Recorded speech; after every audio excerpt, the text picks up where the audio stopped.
लोहारू विधानसभा क्षेत्र में शहीद सम्मान तिरंगा यात्रा शुरू किया गया है। बता दें, इस यात्रा का शुभारंभ कृषि एवं पशुपालन मंत्री जेपी दलाल, बीजेपी प्रदेश अध्यक्ष ओम प्रकाश धनखड़ ने हरी झंडी दिखाकर किया। बता दें, ये यात्रा बहल से चलकर लोहारू का सफर तय कर स्वर्ण जयंती पार्क में संपन्न की गई है। तो यात्रा का शुभारंभ ओम प्रकाश धनखड़ ने किया है और शहीद सम्मान तिरंगा यात्रा का ये शुभारंभ जब किया गया तो उस वक्त की ये तस्वीरें आप देख रहे हैं।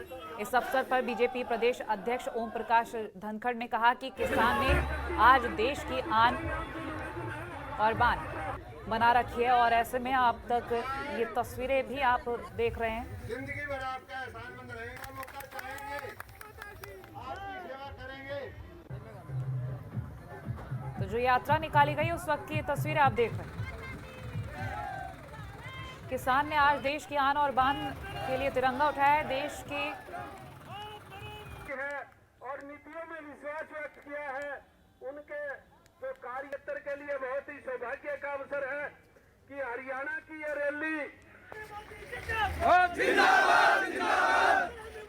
90 की 90 विधानसभाओं में शहीद सम्मान यात्रा संपन्न होंगी। पहली यात्रा आज लोहारू से शुरू हो रही है। बहुत ही सफल यात्रा है, ट्रैक्टरों पर हो रही है। हजारों की संख्या में ट्रैक्टर यहां आज इकट्ठे हुए हैं। तिरंगे की आन बान और शान के साथ ये यात्रा निकालेंगे और लोहारू के किसानों ने बता दिया है कि किसान किस प्रकार से देश के गौरव के लिए जुड़ा हुआ है, देश की आन और बान के साथ जुड़ता है। और वहीं कुरुक्षेत्र के पेहोवा उपमंडल में गांव में खेल राज्य मंत्री संदीप सिंह पहुंचे। उन्होंने अलग अलग दुर्घटना में घायल महिला और बच्चों से मिलने पहुंचे और साथ ही उन्होंने दोनों परिवार का हाल भी जाना। इस दौरान की तस्वीरें भी आप देख रहे हैं और दोनों ही परिवार को आर्थिक सहायता के लिए 2-2 लाख रुपए देने की घोषणा की। साथ ही उन्होंने मेडिकल सुविधाओं के लिए भी आश्वासन दिया है। इसके बाद खेल राज्य मंत्री संदीप सिंह पेहोवा के वार्ड नंबर 9 में बारिश की वजह से गिरे मकान का जायजा लेने पहुंचे और परिवार को 1 लाख रुपए की आर्थिक सहायता की घोषणा की है।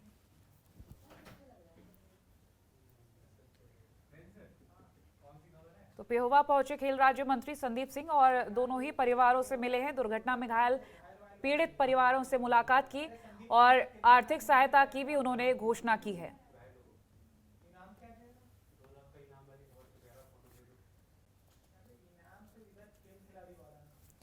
तो संदीप सिंह पहुंचे और आर्थिक सहायता की उन्होंने घोषणा कर परिवार को थोड़ी सी सही लेकिन राहत देने की कोशिश की है। घायल पीड़ित परिवार से मुलाकात की और ये उस वक्त की तस्वीरें आप देख रहे हैं।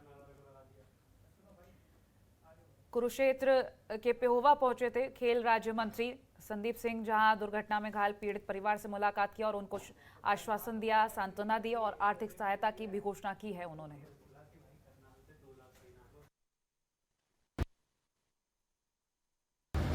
सुखद की खबर है कि 2 महिलाएं, एक युवा लड़का और एक बच्चा उस हादसे में बहुत ही चोटिल हुए हैं और महिलाओं को और एक युवा साथी को टांग जो है उनकी काफ़ी काटनी पड़ी और एक बच्चे की टांग टूटी। तो इसमें मैंने दोनों परिवारों को अपनी तरफ से सहायता की है और मैं आशा करता हूं कि उनका परिवार आगे सही चले। मैं कामना करता हूँ क्योंकि ऐसे समय में परिवार वाले और सभी साथ मैंने 2-2 लाख रुपए दोनों परिवारों को दिए हैं और मैंने उनको उनकी जो मेडिकल सुविधाएं जो मिल रही हैं सरकार द्वारा, उसमें भी अगर कोई सहायता की जरूरत पड़ी तो उसके लिए भी मैं खड़ा। और वहीं यमुनानगर के खंड रादौर के गांव कंडरोली में महिलाओं ने गांव के बाहर शराब के ठेके पर ताला जोड़ दिया, जिसके बाद महिलाओं ने जमकर नारेबाजी की है। महिलाओं का कहना है कि वो गांव में शराब के ठेके को नहीं चलने देंगी। इतना ही नहीं, इस दौरान महिलाओं और ठेके के कारिंदों के बीच जमकर नोकझोंक भी हुई, कड़ी बहस भी हुई और जो बहस हुई उस वक्त की ये तस्वीरें आपको दिखा रहे हैं। तो महिलाओं ने शराब के ठेकों पर ताला जड़ा और ये महिलाएं एक मोर्चा बनाए हुई नजर आ रही हैं, जहां शराब के कारिंदों और महिलाओं के बीच बहस भी हुई। शराब के व्यापार को रोकने की ओर ये कदम महिलाओं का।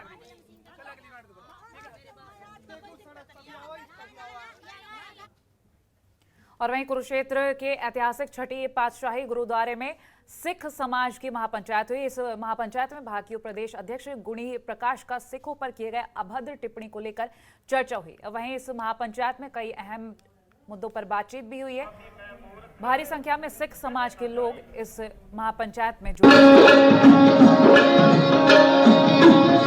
गुणी प्रकाश का सिखों पर जो अभद्र टिप्पणी सामने आई थी उसको लेकर खास चर्चा हुई। भारी संख्या में सिख समाज के लोग शामिल हुए थे और फिलहाल इन तस्वीरों से भी जाहिर हो रहा है कि संख्या काफी बड़ी रही थी।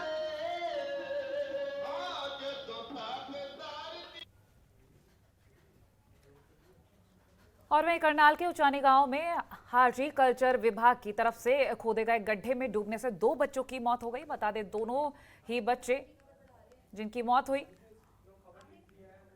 दोनों ही बच्चे मौसेरे भाई थे। दोनों बच्चे मामा के घर छुट्टियां बिताने के लिए आए हुए थे। फिलहाल शवों को पोस्टमार्टम के लिए भेज दिया गया है।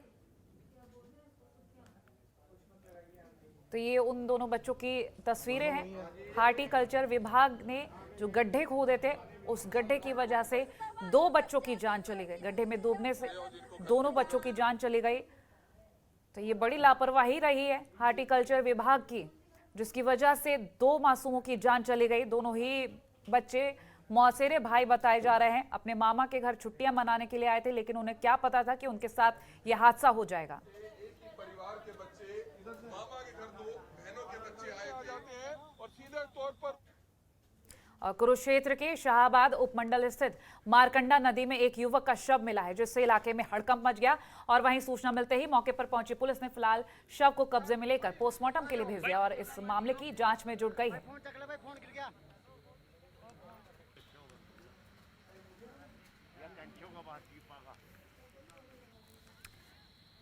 तो युवक का शव मिला, हड़कंप मच गया पूरे इलाके में। फिलहाल पोस्टमार्टम के लिए शव भेज दिया गया है और आगे की जांच की जा रही है। शिनाख्त के लिए भी तथ्य जुटाए जा रहे हैं। मामले की जांच पूरी तरह से की जा रही है कि आखिर इस युवक का शव यहां कहां से आया, क्या मामला था, क्योंकि फिलहाल शव मिला है, कोई भी जानकारी अभी सामने नहीं आ पाई है। खबरों के निष्पक्ष विश्लेषण के लिए सब्सक्राइब करें Janatantra TV and press the bell icon. Never miss any update.